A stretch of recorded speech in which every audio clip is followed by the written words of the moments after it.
朋友们，本期给大家转载一个视频，是韩国的节目。韩国有人去了印度之后，他们发现印度比较先进的设备当中，几乎100%由中国提供，所以他们发出了一个拷问：印度怎么可能会是下一个中国呢？这个视频我放在节目的下半段，我先说几个观点。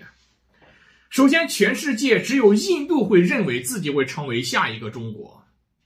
美国在扶植印度，我们都明白，就为了对抗中国。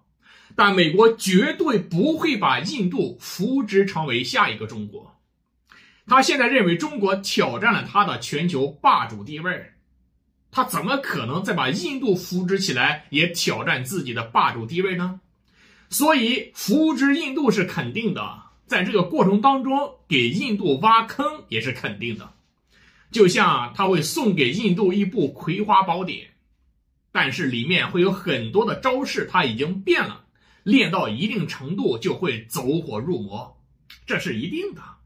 所以我一直坚信呢，随着印度的发展，他一定会成为美国下一个打击的对象。第二个观点，韩国人也这样认为，只要经过调查的人都会认为印度它不会成为下一个中国。印度这些年发展速度比较快，是因为起点太低，随着经济水平的提高，印度的增长率就会下降。它在可见的将来人均 GDP 能否达到1万美元，我认为这是一个巨大的变数。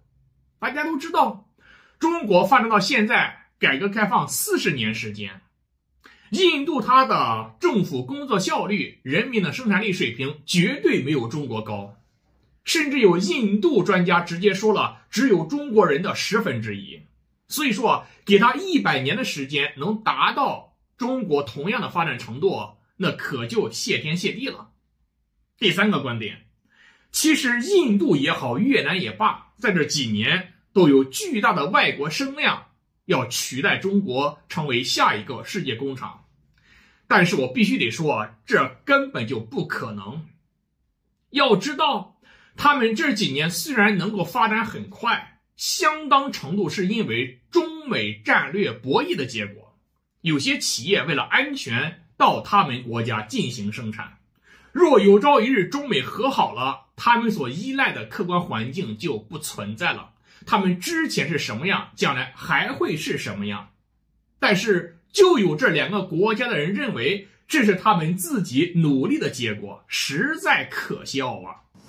우리나라 대한민국까지는 경제 성장을 하고 투자가 성공하려면, 우리나라에 대한 투자가 성공하려면 뭘 봐야 돼라고 하면 얼마나 그 사람들이 눈이 반짝반짝하고 근면한가. 자원 없는 건 이미 다 알고 있고 자본 없는 건 다 이미 알고 있는 거니까 거기에 달려 있는데, 중국이라는 나라가 부상한 다음부터는 중국을 이길 수 있어야 이기더라고요. 뭐 베트남도 그렇고 인도네시아도 그렇고, 중국과 경쟁해서 지면 그들의 눈이 아무리 반짝반짝해도 의미가 없는 거가 돼서, 인도가 과연 그럼 중국을 대체할 수 있을까? 이제 그게 좀 고민. 여전히. 그러니까 인도의 내수로만 보면 되는 건가? 뭐 싶기도 하고. 그거는 여전히 갈리는 중국을 것 같아요. 대체한다는 건 대체할 수 있다, 없다. 수출 공장으로서 대체인데, 인도는 원래 수출 잘 안 하는 나라였잖아요. 네, 맞습니다. 그래서 최근에 수출 비중들을 품목별로 그려보면 예. 여기가 수출하는 것도 정말 기초 소재 같은 거, 정말 캐서 파는 거, 이런 것들 위주였는데 최근에는 가공품들 위주로 좀 올라오고 있기는 합니다. 비중들이. 아시는 것처럼 팍스콘도 인도에 공장을 만들었고요. 그래서 메이드 인 인디아로 해서 아이폰 공급이 좀 되고 있고, 물론 비중이 크냐 뭐 그렇지는 못합니다. 아직 크지는 않지만 그러한 가능성들이 좀 보이고 있고, 인도에서 중국을 대체할 수 있는 이 가능성에 대해서 인도에 가서 제가 직접 물어봤어요. 했더니 인도 분들은 그거는 언젠가는 될 건데 그거에 대해서 우리는 의구심을 가지지 않지만 빨리 될 거라는 생각은 외국인들 입장에서는 좀 섣부를 수는 있다. 그런 얘기들을 하면서 제가 다녀왔던 기업이 어디냐면 아다니 그린이라고 네. 왜 아다니가 아들이 결혼하면 이제 여러 정경계에서 가시는 고기입니다. 거기 산하에 재생에너지 플랜트를 하는 상장사가 있고요. 거기는 구자라트라고 해서 모디 총리 고향? 출신 거기가 이제 국회의원 당선된 지역입니다. 거기에 가야 되는데 여기서도 좀 생각이 드시는 게 있죠.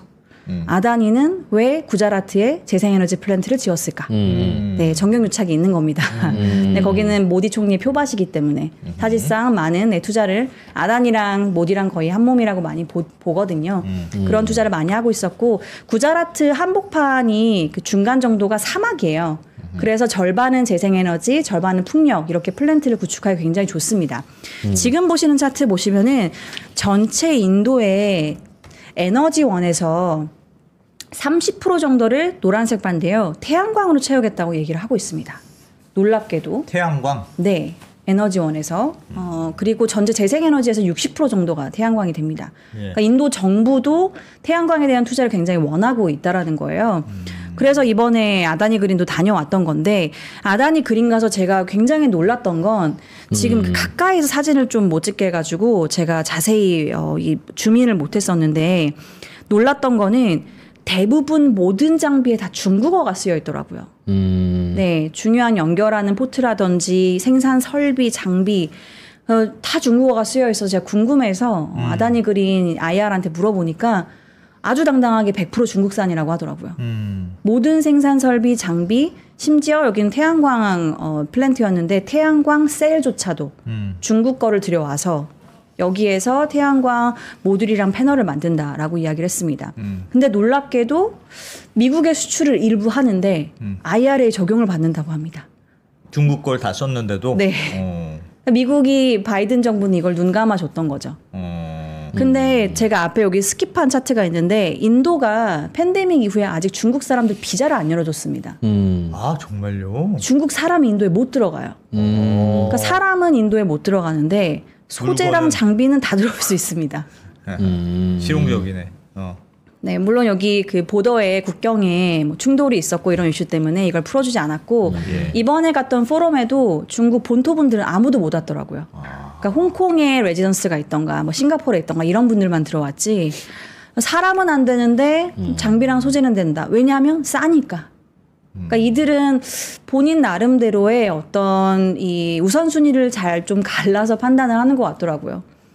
정치적으로 부담은 있고 충돌은 있지만 중국산으로 싸게 들여와서 내가 가성비 있게 만들 수 있으면 why not? 뭐 할 수 있는 거 아니냐. 중국에서 만들어 파는 것보다 더 가성비 있다는 거죠? 네, 여긴 인건비가 더 낮으니까요. 인도는 중국보다도.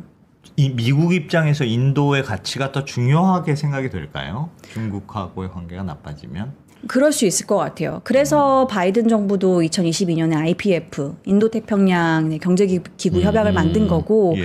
거기에 이어서 아까 말씀드린 IRA에 사실은 적용받으면 안 되는데 중국산 셀을 들여와서 만드는데도 불구하고 미국으로 나가는 물량들은 IRA를 적용받게끔 하는 그러한 전략들이 좀 나오고 있는 게 아닌가라는 생각이 좀 듭니다.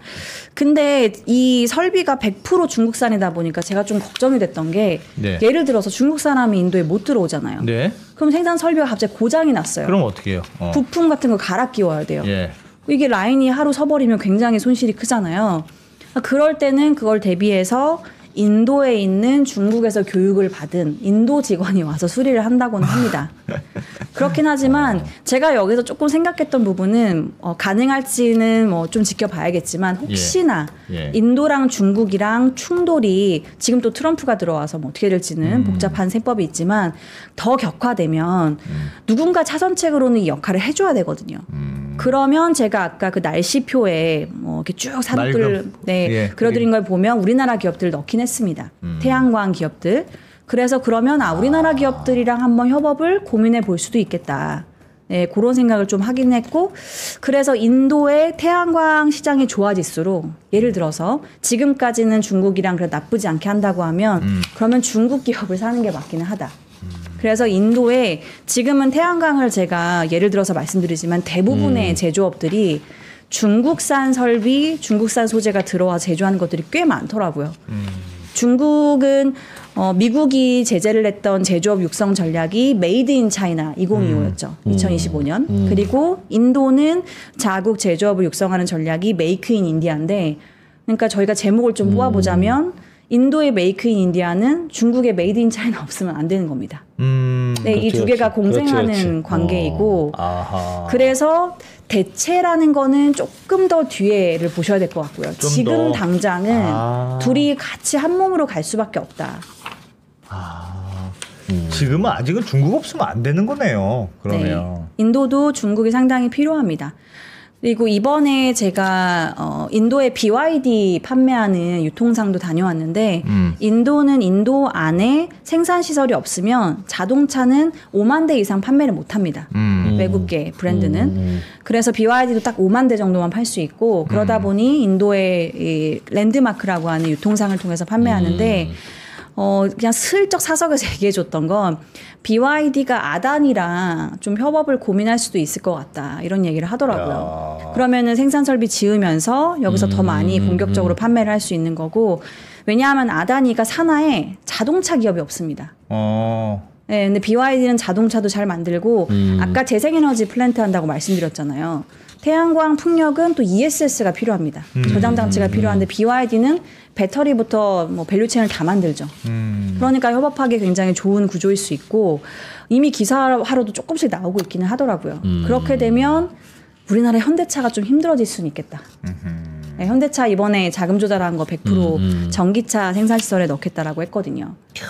네, 이런 것들이 중국이 인도에 들어가면서 어찌 보면 중국을 대체하는 게 인도라고 생각했는데 우리 그림이랑 좀 달라질 수 있고 인도 시장을 그러면 다른 기업들이 들어가서 너도 나도 먹을 거라고 생각했지만 예. 중국이 압도적인 가성비를 가지고 인도에 들어가기 시작하면 또 그 시장이 아닐 수 있겠다. 중국? 인도의 그러니까 지금 인도 경제가 괜찮으니까 모디 총리 계속 이제 집권하면서 모디의 경제 정책, 성장 정책이 인도 경제를 이끈다 이렇게 평가가 되잖아요. 그런 모디가 혹시 뭐 인기가 없어져서 탈락이 됐어요. 그러면 인도는 또 앞으로 어떻게 될지 몰라. 그런 리스크는 없을까요? 실제로 이번에 총선 때 모디 총리가 압승을 못해서 예. 주식시장도 흔들리고 외국인 투자자도 굉장히 걱정을 하고 이랬었는데 인도의 가장 중요한 특징은 민주주의라는 겁니다. 투표하는 네, 인선으로 사람을 뽑기 때문에 예. 지금의 모디는 인도에 있는 국민들이 원하는 시대상이다. 라고 저는 좀 판단을 했습니다. 성장을 기대하는 인도인들의 네, 제조업 이제는 농업이 아니고 이제는 1차 산업에서 2차 산업으로 넘어가야 되는 그러한 단계에 넘어가 있고 너무 오랜 기간 1차 산업에 머물러 있었기 때문에 예. 제조업 기반으로 외국 자본들을 적극적으로 받아들이는 아다니 그린 갈 때 구자라트를 가야 된다고 말씀드렸잖아요. 조금 예. 내륙으로 가야 돼서 국내선을 2번이나 환승했어야 됐는데 국내선 티켓팅을 한 소리를 아다니가 안 하더라고요. 이상해서 오란 데로 갔더니 거기는 자기네 전용기를 띄우더라고요. 네. 그러니까 외국인들을 그만큼 투자자에 대해서 적극적이고 호의적이고 네, 어떻게 하면 물론 모르겠습니다. 그 숫자에 대해서 어느 정도 의구심을 항상 가져야 된다라고 저도 들어서 계속 체크를 하면서 다녀오긴 했는데 그렇게 적극적으로 외국인들이랑 어떻게 인도에 이러한 제조업 투자를 육성해야 되는지에 대한 고민을 정말 적극적으로 많이 하고 있더라고요.